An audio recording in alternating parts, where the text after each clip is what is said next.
adventure is timeless. What the hell is going on? I love you all. We love you too, Chef! Any questions? Chef Kiss, nonton The Menu jadi cinema experience yang lezat dan meleleh di mulut. Kombinasi komedi satirnya, ensemble cast-nya, visualnya, bahkan kompleksitas ceritanya meluber dengan cantik. Menurut gue bakal jadi pengalaman nonton yang enggak terduga, unik bahkan menarik yang enggak mau kalian lewatin nonton di bioskop. Incipin aja sendiri kalau nggak percaya, tapi jangan dimakan semuanya ya.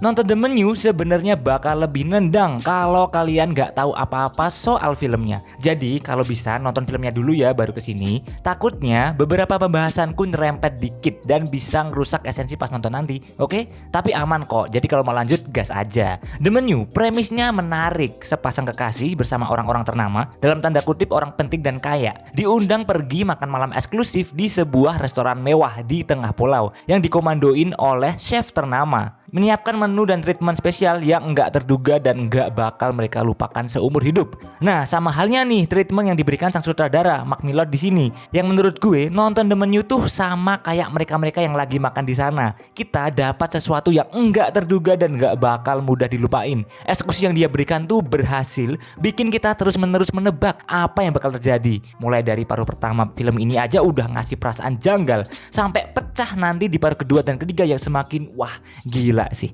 Keren juga nih film ternyata ya. Dan setelah selesai nonton itu kayak ada rasa nagih, pengen lebih, belum kenyang gitu. Ya mungkin gak sespektakuler itu juga sih filmnya bagi beberapa orang, you know what I mean later. Tapi secara personal The Menu itu pas tepat porsi bumbunya dan memuaskan aja gitu nontonnya. Salah satu film favorit gue tahun inilah. Oke, sejauh pengalaman gue nonton film, The Menu menurut gue ceritanya terbilang cukup kreatif dan original nih. Dan yang paling gue suka adalah gimana kompleksitas naskah cerita yang ditulis Seth Rice dan Willy Tracy itu menurut gue bisa nyimbangin secara tajam dan rapi antara bahas makanan, ngasih setup misteri, nuansa horror thriller, dan ada sosial komentarinya gitu soal persepsi dua lapisan masyarakat, orang kaya orang miskin dalam melihat suatu hal. Atau lebih luas dari itu malah, yang dibalut dalam komedi satir. Nah, satirnya itu nggak cuma sempit satir soal makanan doang nih, tapi kerennya topik lain pun juga bisa dimasukin ke situ loh sebenarnya. Digambarkan melalui representasi menu makanannya, pidato chefnya, sampai berbagai karakter yang ada di situ. Entah chefnya sendiri, kritikus makanannya, pencinta makanan, sama si karakter Margot yang nggak tahu apa-apa di sini. Gue nggak mau bahas lebih dalam sih, pokoknya rasakan sendirilah gimana satirnya bekerja. Intinya kalau dari gue ketawa sih. Eksekusi satirnya ngena, pesan moral yang ingin disampaikan juga ngena. Pokoknya yang bikin unik dan nilai menonjol di film ini adalah The Menu bisa ngasih sajian dark komedi yang menggigit dengan tone film yang masih bisa serius, menegangkan, sekaligus menyenangkan dan menghibur di saat yang sama. Wow, mantep kan? Jarang-jarang nih yang bisa balance kayak gini. 1 jam 47 menit gak bakal kerasa bosen deh. Selain karena jalinan plotnya yang udah mulus, tapi juga karena performance yang terbilang luar biasa. Ya gak semuanya luar biasa sih. Khususnya yang paling kuat jelas dari Anya Taylor-Joy dan Ralph Fiennes. Yang mana setiap momen ketika mereka berdua tampil nih, rasanya nggak mau lepas dari layar. Ya tahu sendiri kan gimana aura memikat yang terpancar dari Mbak Anya. Salah satu alasan nonton ini ya karena ada dia kan. Hayo ngaku kalian ya.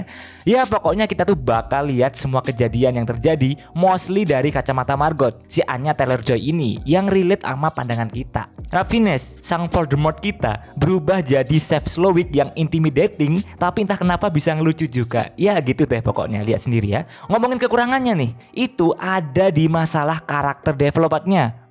Khususnya motivasi karakter, dari mana tamu-tamunya itu berasal, atau kenapa karakternya ngelakuin hal-hal itu yang mungkin kurang dieksplor dan digali lebih dalam lagi. Bahkan nih meninggalkan banyak banget pertanyaan buat kita yang enggak sempet kejawab sampai filmnya selesai. Waduh, aspek ini sering mengganggu gue sih sebenarnya. Tapi entah kenapa nih ya, kekurangan ini bagi gue bisa tertutup karena eksekusi filmnya yang terbilang cepet dan elegan. Ngomongin soal elegan, yang bikin The Menu makin menggiurkan untuk diincipi ya karena didukung visual dan technical aspek aspeknya yang memanjakan mata. Lokasi filmnya sih sebagian besar cuma di restoran doang, tapi berkat sinematografinya yang apik, main kesana kemari, ngasih shot-shot makanan yang cantik sampai close up ekspresi karakternya, itu bikin makin betah selama nonton. Apalagi ditambah nuansa claustrophobicnya juga kerasa. Selain karena faktor tatanan set design yang ngedukung, tapi juga scoring musik dan sound desainnya yang ngejaga tensi filmnya tetap ada. Keren.